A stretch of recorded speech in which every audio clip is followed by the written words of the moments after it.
Hello and welcome. How are you doing today?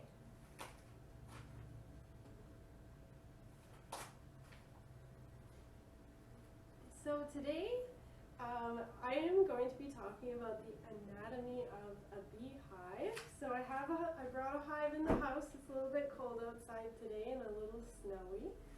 And my name is Lisa Graham, and I own the business YYC Beeswax here in Calgary.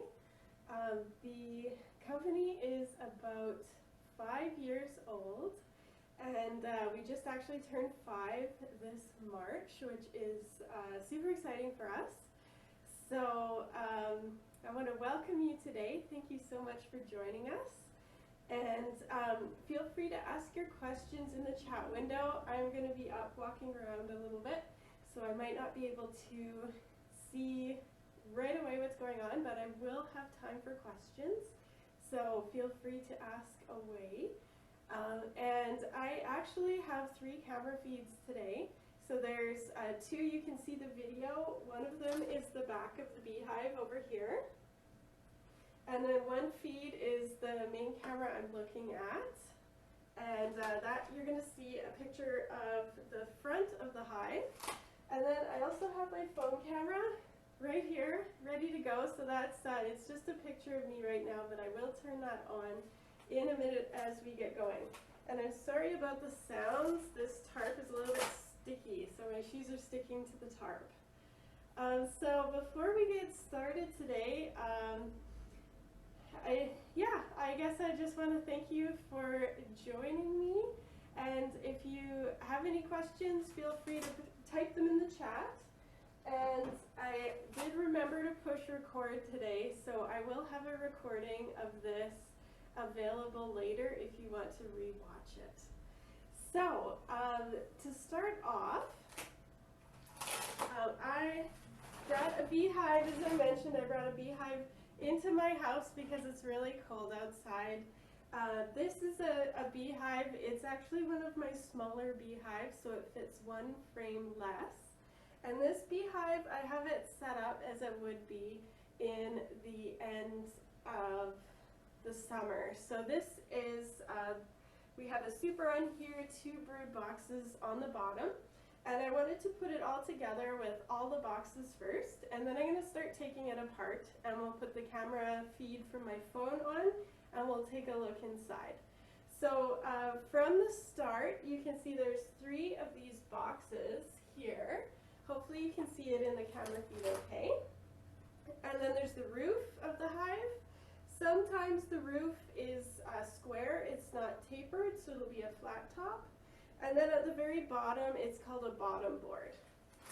So if I take off the top here, I'm taking off the roof of the hive. And inside, we have another board here. And I will get my phone camera on, and I will show you what's going on here. So here we go. On my phone camera, you can see the top. So this is basically a cover. And the reason we put this cover in there, I'm going to head over to the inside of the lid. If you look at the inside of the lid, it's actually hollow. So I don't want the bees to be building in that hollow space. So I put this on here so the bees don't go up there and fill it. So when I take the next piece off, you can see there are a number of frames in here. And these are going to be the frames that hold the honey. So I'm going to turn off my phone video for a minute because I need both hands for this. And we'll come back to the super in a little bit again.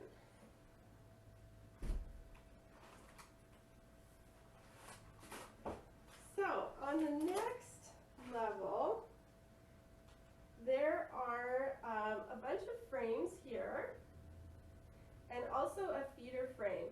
So this feeder frame, I use it in the spring and the fall. I put sugar water in there, and that helps the bees it supplements their food source. So in the spring, especially this year, because the weather hasn't been very good, we don't want the bees to starve. So I've already put some sugar water in there for the bees, and they're going to consume it until they have a nectar source available. So I'll have to keep feeding them until we have flowers outside. And this, during the summer, it's empty. And if you look very carefully down there, it's a little hard to see, but you can see all these little pieces. I actually cut it all out this morning, but this was full of honeycomb. So the bees have built honeycomb in here, and they'll fill it all with honey. So I'm going to pull one of these frames out so you can see what the frames look like. So there's the gap, and I'll zoom in. It's hard, there's not much light going in there, so you can't see very much. So this is a frame. This is a brand new frame. It's never been out in the hive before. And you can see it has the honeycomb pattern on here, and that's providing a template for the bees. So basically what they're going to do, they're going to build that out, build the honeycomb out, and then they fill it with either honey, pollen, or brood, so little baby bees. So I'm going to put this one back.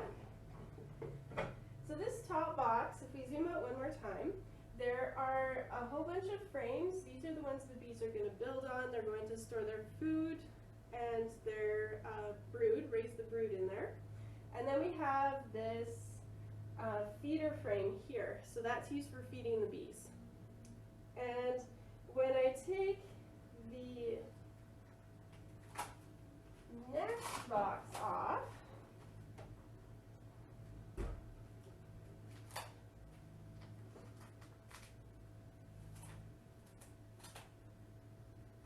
so here we go inside the next box. So this box is just full of frames.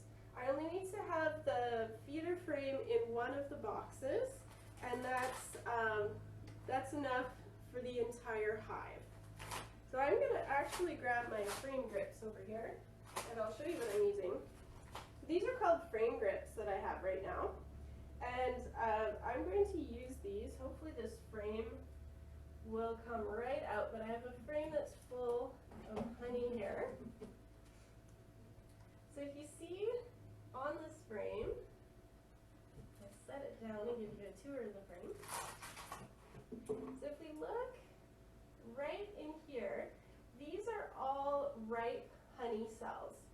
So some of the ones over here, these ones are all empty, and the ones over here, they're a slightly different color. These ones are a slightly different color too. Those ones are all full of honey. So we have empty cells here, and then the fully filled honey cells over here. And once the bees have put the honey in the cell, and it's reached a certain moisture content, they will put this cover over the cell, and that means the honey is ripe. So that is why our honey can, it basically lasts forever when it's at the correct moisture temperature. So they take out the moisture in the honey until it reaches a very low percentage of water, and once that happens, the honey will stay forever. So if there's a little bit too much water in the honey, it will ferment, and that's where we get mead from, which is really cool. So I'm going to go ahead and put this frame back. And I'll put the camera down, and then we get to the very bottom of the hive. So this last piece here, there's actually two pieces here. I'll do them one at a time. So this is called the bottom board. So this is the base of the hive, and it's what I put down when I'm starting a beehive. So we'll take a look a little bit closer. I'm going to put that bottom box back on, and I'm going to show you where the bees come in and out of the hive. So I'm going to head over to the front, and right here at the bottom of the down there. And that's where the bees are going to come in and out of the hive. Now this other piece I have here, this is called an entrance reducer. This piece right here. So what I'll do in the winter, this one isn't set up exactly for this hive, but this will go in the entrance of the hive, and it has smaller holes for the bees to come in and out. So those guys are used, we use those entrance reducers in there so the bees have, they're able to get in and out of the hive, but we're not getting big drafts of cold air because the bees need to stay warm in the winter too. Okay, so let's put this hive back together.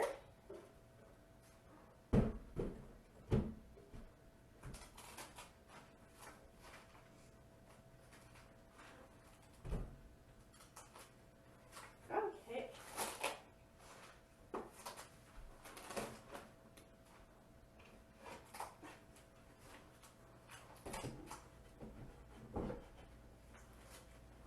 So the next part I'm going to show you on the beehive is actually over here in the back.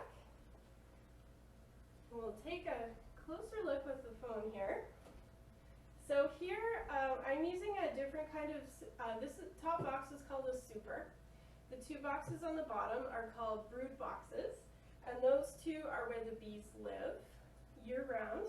This top box right here, this is called a super, and that's where the bees are going to store all of their extra honey stores. So these are the boxes I use to collect honey. And these ones are special boxes. These are called flow hive boxes, and they were invented by a father and son in Australia.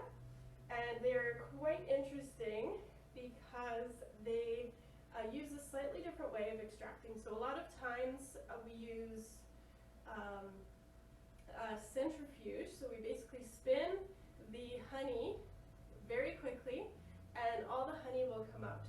But these ones work a little bit differently. So looking carefully here, you can see there are these are where the cells that hold the honey are. And this box is mostly empty, so you can't really tell, there's not a whole lot of honey in here, and on the end pieces there's actually no honey. So you can actually see when the bees are producing honey, you can see the liquid level in these cells, which is pretty cool.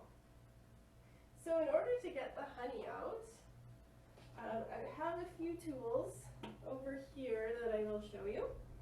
So I have this tube, and basically I will stick this tube in, and it lets the honey flow away from the hive. And this I'm finished with.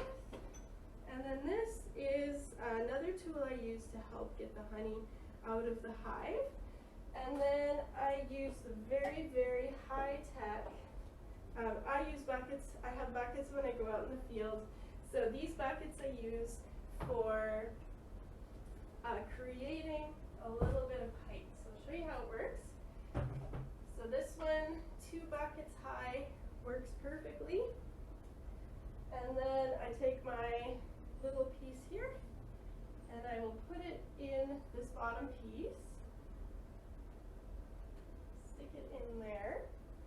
And then at the top, I'll pull this piece out and I take this long rod, and I'm not actually going to do it because there's a little bit of honey left in here and I don't want to make a mess.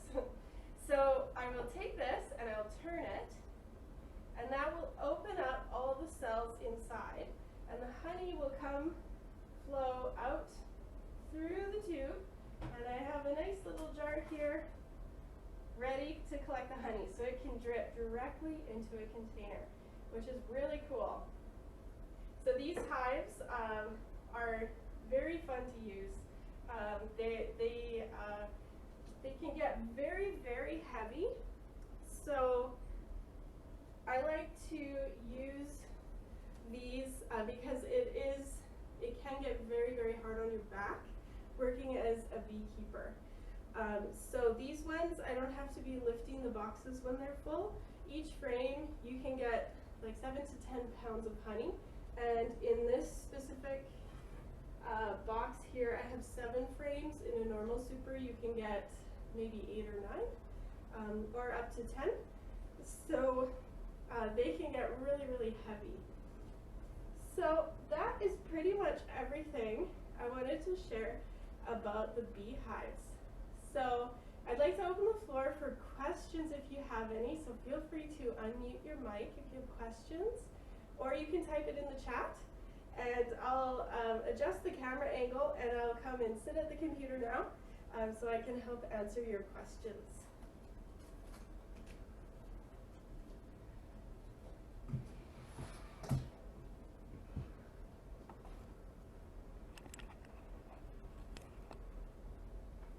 Do we have any questions? Here we go. So are there live bees in that hive? In this hive, no, there are not.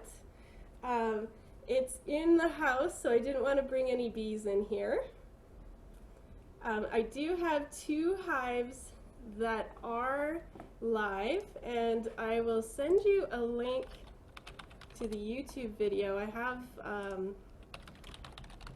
a YouTube video of the hives when I checked them a couple weeks ago, so I can link that in the chat. It's pretty cool. It's about an 11-second video of the hives. So these hives are live. These hives are out in Bear's Paw. So that's, they're awesome. They're super awesome there. You're very welcome. So do you have any other questions?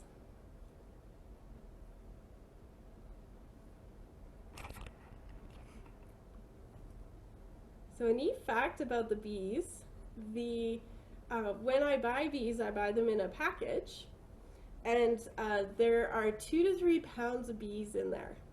And those bees, when I dump them into the package, by the end of the season, there will be, at the peak honey flow time, we can have up to 85,000 bees in the hive. So that's pretty cool. That's a lot of bees. Okay, how much honey are the bees producing?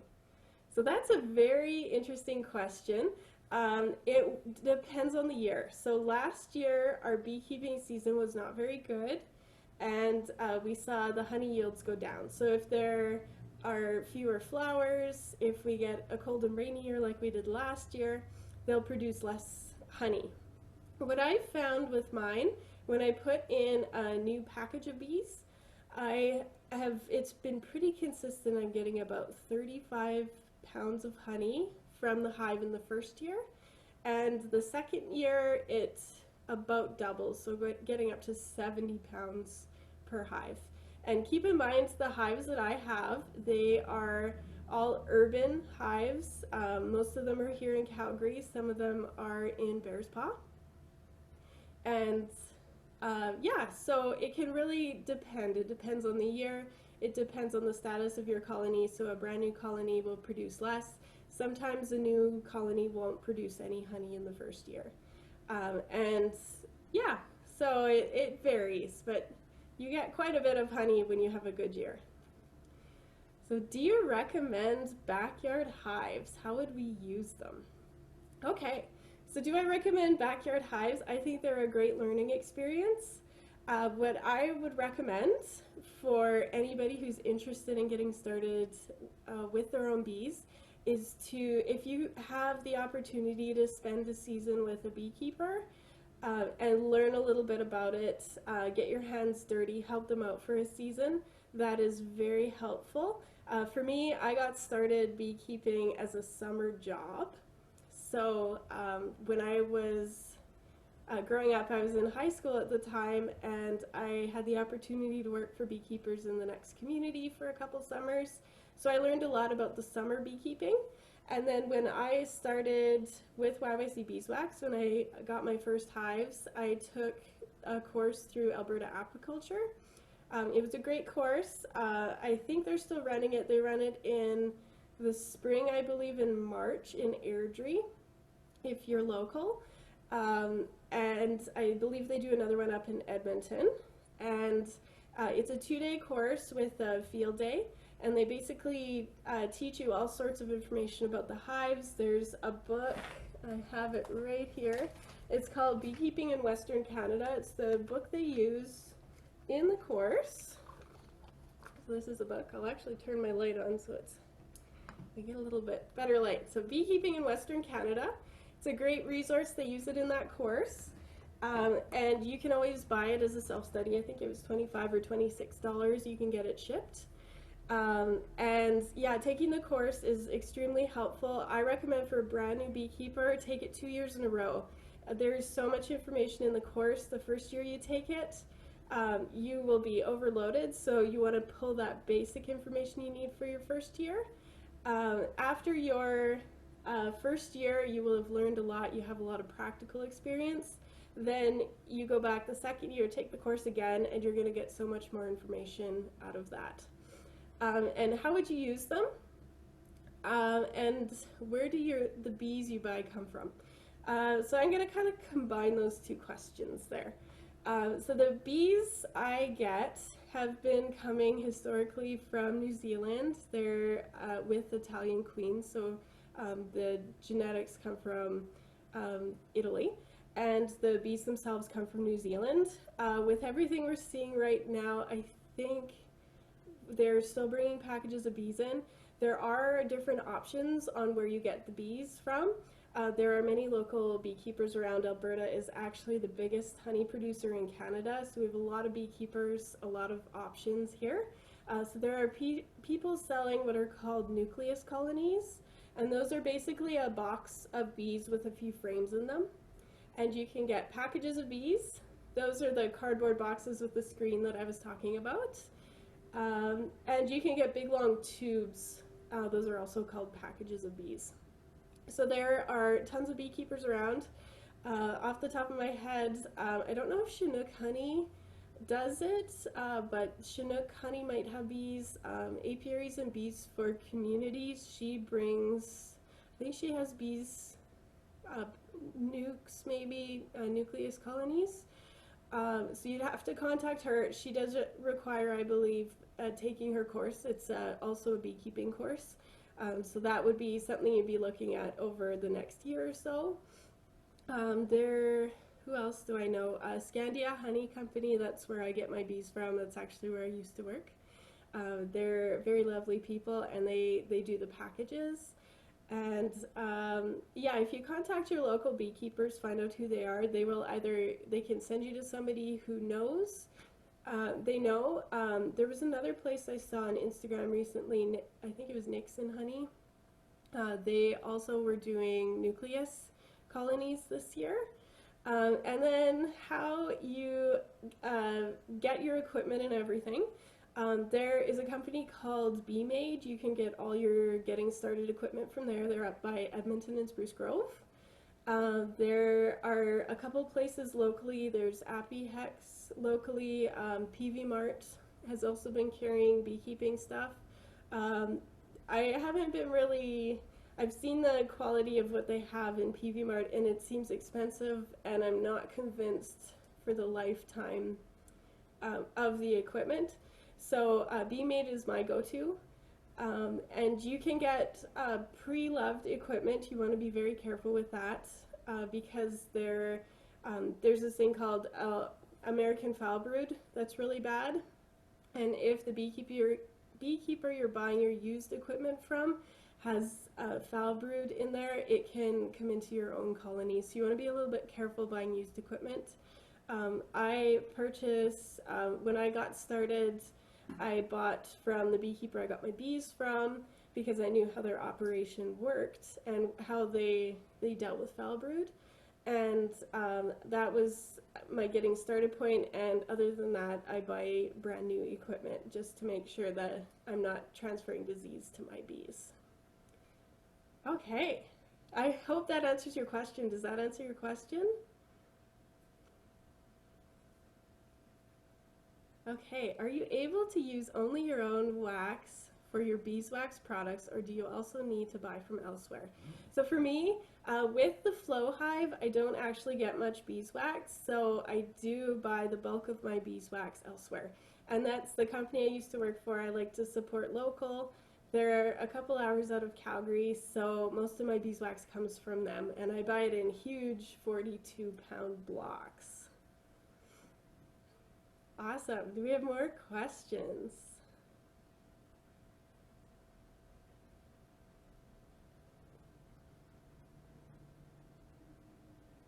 Yeah, I did a couple of years ago. I rendered my beeswax down. I had a little bit of extra honeycomb, and I think for 2 years of beekeeping, I got maybe 2 tea lights, so it takes a lot of wax.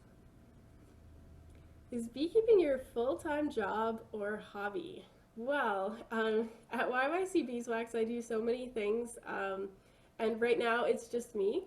So I do the beekeeping, I create all of the products, design new products, and do all of the work I do to keep YYC Beeswax running is all me right now. So for the beekeeping part of it, it actually takes very little of my time. So this time of year, normally I'm out every week already taking care of the bees. Last winter I went into winter with 5 live hives, and unfortunately 3 of them did not survive the winter, so I'm down to 2 hives right now. I'm hoping to boost that back up to 6 hives this year. And the beekeeping takes me, with 2 hives it's going to be a lot quicker. It'll maybe take me about an hour a week. With 5 or 6 hives, because they're spread out a little bit across northwest Calgary, it takes me maybe 2 to 3 hours a week, depending on what I'm doing. At the beginning of the season and the end of the season, it probably takes me a day or 2 to get through all the hives, and when I'm extracting, it takes a few hours. It can take a few more hours than normal. So the beekeeping part right now is really small for me, but the business as a whole, it does take up full-time hours. So I hope that answers your question. Do we have any other questions? Awesome. Yeah, you guys have some great questions today. It's wonderful to see.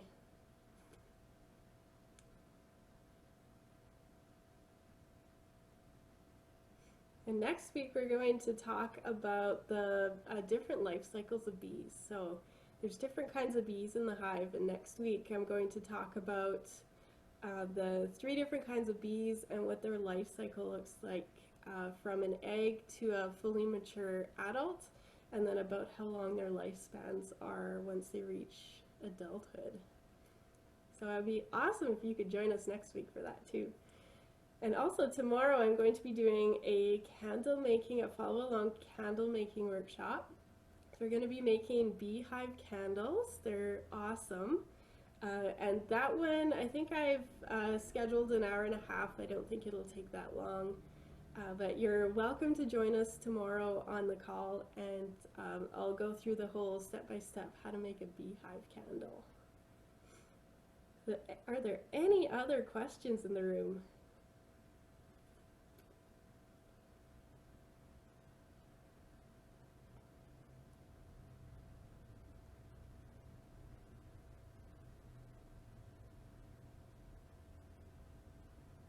Awesome. I think I've got all the questions answered. So if you think of any other questions, you can feel free to reach out. I can be reached on Instagram at YYCWax, Facebook, YYC Beeswax. You can tweet at YYCWax, or you can shoot me an email, info at yycwax.com. I'll put that in the chat just in case. And I want to thank you so much for joining me today. I hope you learned something. I hope this was valuable. It's way better in person when you can actually get in there and touch things yourself, but we do the best we can. So this sounds so great. So you're a leader for Kayla's Brownie Troop, and we did an online bee learning last night. Oh, that's so great. Well, I did remember to push record today, so I will have a recording of this, so if you would like a copy of the recording, feel free to email me or reach out to me on any of the social media channels, and I can send you a link to the recording. This is the first time I've recorded, so we'll see how it turns out. Hopefully all the audio and everything is good. So I think that's about everything I have for you today. So thank you so much for joining me today, and I hope to be in touch with you soon. So thank you so much, and I will see you later.